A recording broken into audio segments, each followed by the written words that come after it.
Good morning and welcome to today's session of Metrology Café. My name is Adrian Yates and I'll be joined shortly by David O'Connor, Manager of Applications Engineering at ShapeGrabber. Today, David will be giving us a closer look at the ShapeGrabber line of automated 3D scanners. ShapeGrabber 3D scanners are currently available in three models: the AI310 benchtop, the AI620 floor model, and the larger capacity AI810C with optional dual axis. All models provide automated detailed surface scans of complex parts quickly and accurately. The systems are capable of scanning parts made from a wide variety of materials, colors, and surface finishes, as well are ideal for measuring molded plastics, castings, metal stampings, machine parts, as well as reverse engineering. At this point, I'd like to pass off the presentation to David O'Connor. Over to you, Dave. Hi, everyone. Thanks for joining us today. My name is David O'Connor. I manage the Applications Engineering Group for the ShapeGrabber product line for OGP. So let's begin.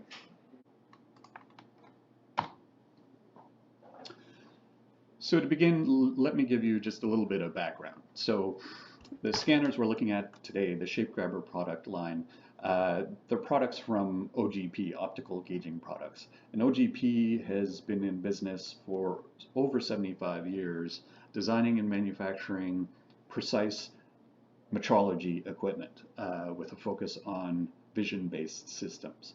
And ShapeGrabber has been building 3D scanners for over 25 years now. So several years ago, ShapeGrabber became part of OGP, and the latest generation of scanners we have today are really a hybrid of OGP's expertise with precision metrology equipment and ShapeGrabber's expertise with 3D scanning. So the result is a scanner or a product line that is truly, a metrology class level of scanner. And these are robust systems that can be used day in, day out, over and over, and still be reliable. And one of the main features of these systems, or what make them distinct from other scanners on the market, are what I call accessible automation. So these are designed so it's easy for an operator to put a part on there, run a routine and get results, and they can do that over and over again without any concerns about repeatability or operator error or that sort of thing. There's other scanners on the market where the operator has a handheld device, and this is a very useful system, a very versatile system, but it can be quite tedious when you're in a quality lab kind of environment where you want to be checking parts over and over and over again. There are also other automated systems on the market that you can see, but they often involve a robotic arm. And once these things are all set up, they do a good job. But getting that system set up or switching it over to scan a different part, that can be quite tedious. Plus, there's other factors that come into play, like safety. Generally, they have to be enclosed, and price can get up there as well. So with our systems, let's just take a quick look at the main components here. Of course, the most important bit is the scan head itself. So the scan heads are designed and manufactured by OGP specifically for these scanners. There's a vertical axis that moves the scan head up and down during the data acquisition, and this is a precision linear rail. There's a rotary table, again a precision piece of equipment used to position the part, and it's important to highlight here that the way our rotary table works, it is precise, it's calibrated to the rest of the machine, so when we move a part, we know exactly where one scan should be in relation to another. So that's different from other scanners you might see that have a rotary table, where the rotary table is just there for rough positioning, and there's some secondary operation that's really putting the scans together. So with this method, it's very repeatable, and you're not worried about targets or some other operation that could potentially have an error. So these systems also have a tilt mechanism. So what that does is it repositions the scan head so that you can get a different look angle on the part you're scanning and capture information that might have been missed during the first pass with the scan head in its standard position. And finally, there's a computer as part of the system, a standard Windows workstation to drive the machine and acquire the data. But because it's a window-based machine, it's easy to integrate into your own system, use the software that you're used to, and connect it to your network. So to take a quick look under the hood here, the AI620 we're looking at now, this has a big, robust aluminum extrusion for rigidity and straightness of the linear motion.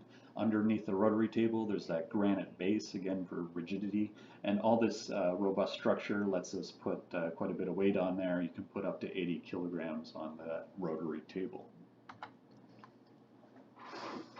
And to take a look underneath the hood again, but this time at the tilt mechanism.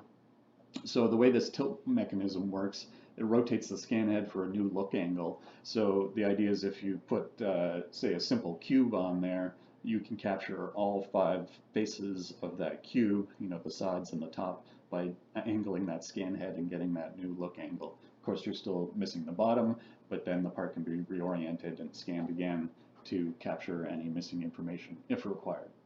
So the tilt mechanism is set up such that it rotates the scan head and the center of the work envelope stays centered over the rotary table so that you're able to see all the details on a part. So looking beyond the AI620, there's a couple other products in the product line. So here you see the AI320. This is just a newly launched product. This is a benchtop system, similar in concept. You've got the scan head in there with a tilt mechanism, and there's the precision rotary table and a precision linear rail to drive that scan head. The AI620 we're just looking at it. That's kind of the mid-size scanner. And finally, there's a big brother, the AI810. This one works a little bit differently in that instead of tilting a scan head to get another look angle, there's a whole second scan head in that horizontal axis. But today we're going to focus on the latest generation of scanners, the AI320 and the AI620.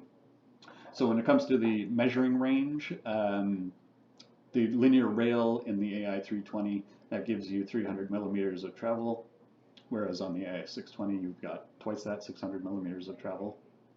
And of course the load is a little bit different, so on the smaller benchtop system you can put up to 20 kilograms on that rotary table. On the AI620 up to 80 kilograms. They both have that precision rotary table, accurate to plus or minus 5 arc seconds, so this is a very precise mechanical positioner. And the resolution on the linear scale, where the scan head is moving up and down, that's 0.1 microns. So that's used to precisely determine where the scan head is when it's acquiring a given profile. Now, the most important bit here is the scan head, and currently for the AI320 and AI620, there's 2 options of scan head. So there's the SG108 and the SG198. So if we look at the specs for those, they both have a data capture rate of 155,000 points per second. That's kind of the default rate when you're using the full depth of field. That capture rate can go over 1.5 million data points, and I'll explain a little bit more on that in a minute. These are both using blue laser line. It's 405 nanometers. And using something at the extreme end of the spectrum like that makes it easier to filter out some of unwanted light, environmental light that could potentially be a problem otherwise. So what makes these different is the depth of field. So the SG108 has a smaller working range, 105 millimeters, whereas the SG198 has 185 millimeters of workable depth of field. So the trade-off here, it's a case of work envelope versus resolution. So with the 108, you're essentially changing the optics, so you're focusing on a smaller region, so you have more densely packed points and more detail and more accuracy. So the SG198 is still a very accurate scan head. 15 microns accuracy is the spec. With the SG108, it's about twice as good, so you're looking at about 8 microns or better. So to expand on that data capture rate concept, when you've got the scan head on the system, it's that depth of field value that determines the kind of cylindrical envelope when you combine that with the travel on the linear rail. So with the 198 at full depth of field, you've got a cylinder that's about 185 millimeters in diameter by 600 millimeters high, and the data acquisition rate is at 155,000 points per second. But if you've got a smaller part and a smaller work envelope, you can essentially ignore parts of the imager, which increases the frame rate and lets you capture data more quickly. So that's how that works. Now, so far, I've been talking about the hardware. On the software side, there's different options. You know, the scanner is compatible with just about all the point cloud processing software out there on the market. So if you've already adopted your own solution, something you're familiar with, you can use that. But for today's demonstration, I'm using SG Capture. And what that is it's a product from OGP. It is the SmartProfile software with a scanning add-on that lets us kind of seamlessly capture data and analyze it and get our measurement results in one process. So I think that's enough for the PowerPoint. So now I'll jump into the live demonstration.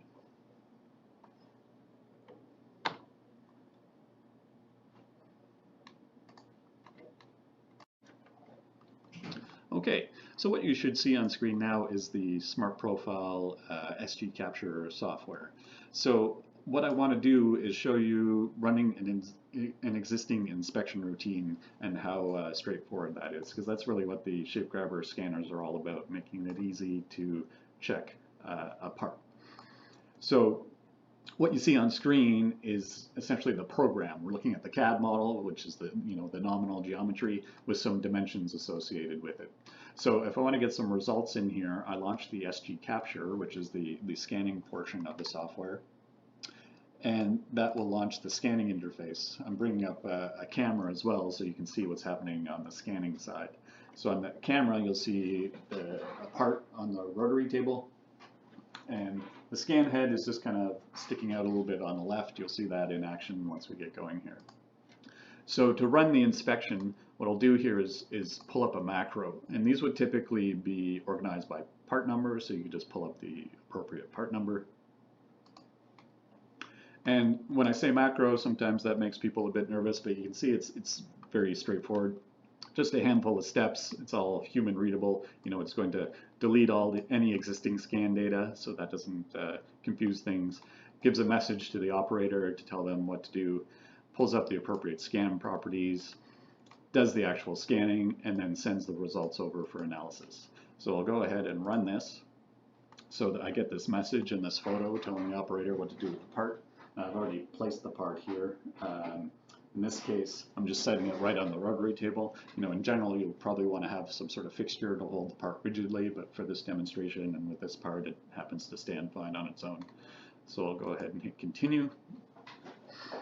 And from this point on, it's really hands-off. The software is going to take care of everything else. It's going to scan the part, generate that 3D data set, send it over to SmartProfile for analysis, actually generate the results, and output a report. So during this time, you know, the operator can go and work on some other task, come back in a few minutes, and have their results. But we'll stick with it all the way through. So if we look on screen, you can see the first scan shot and the second scan shot have appeared. So the scanner is scanning the part, reorienting it, scanning it again, and kind of building up the data set. So each new scan gets displayed on screen here. You can see it's nice, clean data. This is raw data. There's no filtering or anything being applied to it at this point. This is just straight out of the scanner. And again, it's important to highlight, you know, the way the scanner works. The rotary table positioning is very accurate. All the elements are calibrated together, so we know where the scan head is relative to the rotary table and where it is on that linear rail. So all these scans are already in the right location relative to each other. We don't need to do any post-processing to change that relationship at all. Now you may have noticed the scan head has been moved to its tilt position, so now it's scanning the part again, but with this new look angle. So that's going to fill in some of the areas that we didn't see the first time around with the scan head in its other position. For example, we can start to see inside the ID on the top of the part here. So by tilting the part, we can fill in some more information. Now, there's always going to be some information missing in a given set. In this case, the bottom is hidden. It's sitting on the rotary table. But it is possible to acquire a second data set with the part in a new orientation and combine those data sets to get a more complete picture of the part. So now the data is being sent over to SmartProfile. This isn't the most exciting part to watch, but there is a lot going on here. So we've just captured potentially millions of data points describing that part, and all that data is being processed. So the first thing it's doing is it's aligning the data to the CAD model. And the steps that go through here, this is set up in advance, but you have some options. In this case, we're aligning to the CAD model. And then we can use the CAD model as kind of a filter to eliminate unwanted points. So for example, if I did hold this part with a fixture, I can tell the software, okay, eliminate everything beyond a certain distance from the CAD model, because we know that's just going to be not the actual part. The other thing it's doing here is a bit of the secret sauce within SmartProfile. It's applying something we call the CMM sampler. So if you're doing true GD&T evaluation, things like surface profile or flatness or cylindricity, all those things, every point in the evaluation matters. So with scan data, you're typically capturing millions of data points, but some of them are maybe less reliable than the others. There's always a certain level of noise in there. And it only takes one point to throw off something like a flatness measurement. So what the CMM sampler does is it goes in and kind of intelligently reduces the total number of points and does some little local averaging to create a new set of data points based on the original scan data. So it's essentially eliminating the potential for noise to give you a bad result. At the same time, it's reducing the total number of points, so it makes some of these GD&T calculations a lot faster than if we tried to use all the available data. Okay. So once the point processing steps are done, it will actually run the evaluation. That's what's happening now. So we'll start to see some results on screen. And again, this is all, working autonomously, so we don't have to be sitting here watching it or guiding it. So in a few more seconds, we'll have our results, and we can see what that looks like.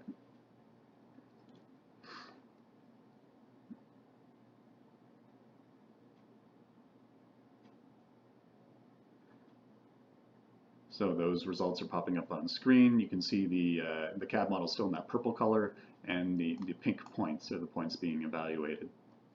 So the evaluation is complete here, and we've got all the results within SmartProfile. You can see the summary on the right with all the results.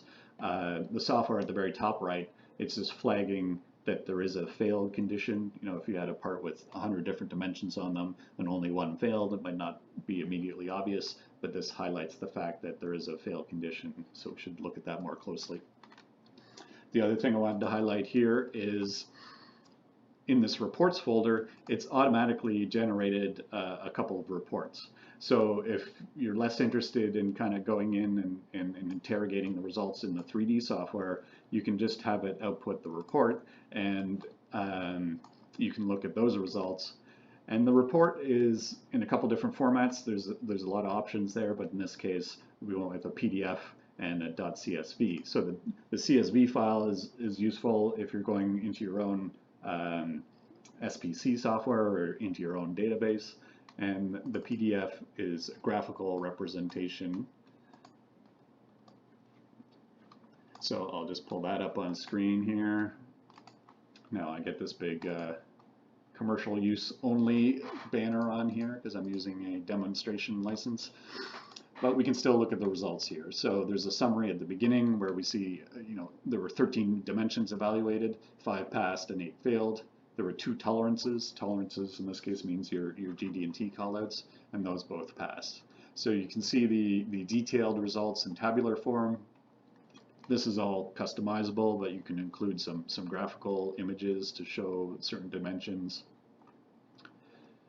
And when it comes to the GD&T callouts like cylindricity, in this case this one passed, but you can see this kind of graphical representation where even though it passes, it's not a perfect cylinder, and this color map will show you where the kind of highs and lows are on that cylinder. Similarly, you can see that with the flatness with this plane on the back here. Again, it passes, but there are some deviations from flat, which are highlighted in the color map. And if we go back to our 3D software, you can go in here and look at additional information. We've got all these results here. One thing I like to look at is just the overall color map. So what this does is it shows the overall deviation between the data that we captured and the CAD model.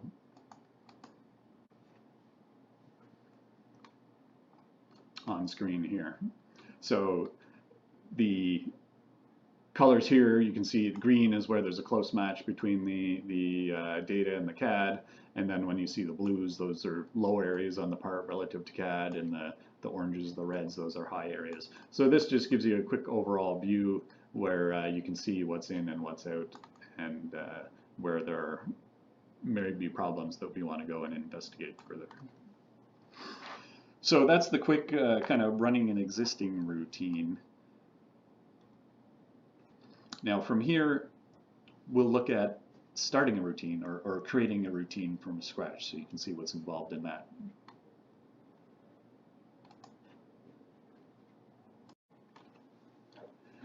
All right, so I wanted to give you a general idea of what's involved in kind of setting up an inspection project from start to finish. So to mix things up a bit, I've switched over to the AI620, and we're looking at the SmartProfile software, and I'm just starting by importing the CAD model of the part that we want to measure. So that's the CAD on screen. Now what's nice about SmartProfile is if you have the PMI information, the dimensions and the datums and everything already established in your CAD model, you can read that in if you save it in the QIF standard. So all your dimensions and everything would come in automatically, and you'd essentially be ready to go with no setup required on the analysis end.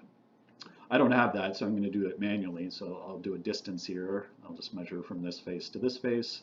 Then I see the nominal value, and I just enter a tolerance. And then I can click Save and Create Another, and just create another distance measurement. So measuring from front to back here, same thing, I'll enter the tolerance. Maybe we'll do one more distance measurement, let's say from this face to this face. Enter the tolerance, and we're all set. And for something a bit more interesting, I'll add a flatness measurement on the back side here. And this is just scratching the surface, but when we get into GD&T callouts, you can start to see the strength of the SmartProfile software. If you look at the left, there's some guiding instructions. In fact, the standard's built right in, so it can tell you everything you need to know about flatness.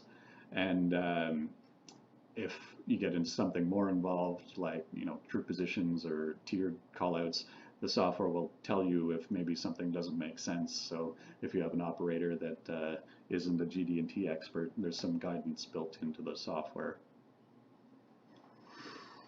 Okay, so when we look at this image, there's also the coordinate system kind of dancing around. That's just telling us we're not referring to any datums. We're just straight looking at flatness. Okay. So this will be a very simple inspection project. We'll just go with this. Now we'll launch the SG capture portion of things, so we can actually capture some scans and evaluate them in the analysis portion of the software. So I've got this little injection molded black plastic part. It's a fairly intricate little part. I'm just sticking it to the rotary table with a piece of clay, which is fine for this kind of quick one-off scenario. And then in the scanning parameters, the first thing I need to do is just tell the scanner where to start scanning, where to stop scanning, essentially how tall is this part. So I'm just dragging these little sliders here. I see where the laser falls on the part, and I want to make sure it just goes past the top of the part. I can also set the laser intensity here. It's a black part, so it absorbs a lot of laser light. So I'm just turning it all the way up or close to, so make sure that the signal gets back to the camera. And then I move on to the profile spacing. I'll leave it as is, but this you can choose to capture more or less data, get more or less detail. And then on the indexing side of things, this is the rotary table. So I'm choosing right now, I've got it set at take 8 scans and rotate 45 degrees between each scan. So that should be okay for this part. We can always add more or take away some depending on the complexity. So we could save these settings for future use if we're going to be checking a bunch of these. For now, we'll just go ahead with the scan. So just like the AI620 we saw earlier, you can see the laser moving across the surface of the part. And then the scan first pass, the first scan shot shows up on screen. The rotary table repositions the part, scans again, and then that new scan pass gets added to the data set. So it's just going to keep doing that all the way around the part until we have those 8 passes. Now in this example, I didn't add the tilt view, but that's pretty straightforward. The same way I set up the scanning parameters for the standard mode, I would just click on tilt and set up scanning parameters for the tilt mode, and then those scan passes would be added to these scan passes automatically. Now while it's scanning here, you can do a little bit of multitasking, so we can look at what's being captured while it's being captured. We can also flip back to SmartProfile, and if there's another dimension we want to add or tolerance we need to change, we could quickly do that while it's scanning. But we're almost done here, so it's just doing the last scan. So that looks pretty good for something to work with here. Now, from here, there's other things we could do. We can, for instance, do some processing and generate a polygonal model. If you're sending it to another piece of software for reverse engineering, for example, you can do so from here. But for our purposes, we're going to go right into SmartProfile and do our analysis. So here you can see it read in the data, the CAD model's in blue, the data we just captured is in green. Now I'm going to align the point cloud, the data we captured, to the CAD model. So the software kind of takes care of this automatically using this quick align. It does a best fit. So the gray version is where it started out, the green version is where it ended up. And there's several options in here we can use to kind of refine our data set. I'm going to jump right into this CMM-like sampler. And this I mentioned earlier, so what it does is it reduces the sample set in an intelligent way, so every point that we end up with is kind of more reliable than the groups of points we would have had otherwise. So it's maybe difficult to see on screen, but the green grid of points is what we end up with here. And in this mode, the points we're looking at are the yellow ones. Those are the ones that are used for the analysis. So we've got our points matched up to CAD. Last step is just to hit evaluate here. And then the software measures the dimensions that already exist, and then it tells us the results. So we get a quick summary. It's telling us, oh, something's out of tolerance. So 2 out of the 3 dimensions have failed, and the one GD&T, the flatness, has passed. So we can see that on screen. We can see all those results. If we want to take a closer look at something like the flatness, I can just double click here and get kind of a color map to show deviations from flat. So in this case it's in tolerance, but it's still not perfectly flat, and we can visualize that. Okay. So if we go back to SG Capture, there's that little macro concept we started with. So the steps we were running through, those get recorded automatically, and then with a little bit of tweaking, to give the operator some instructions, that sort of thing, we're essentially good to go. We could check a whole bunch of parts and check the same dimensions. So thanks for your time. That's what I wanted to show you today, and I hope you found it worthwhile. Thank you very much, Dave, and thank you everybody for watching. It seems like we're a bit out of time now for questions. So any questions, please email sales@cmmxyz.com, and we'll be sure to get back to you. Thanks again for watching, and have a good day. Bye now.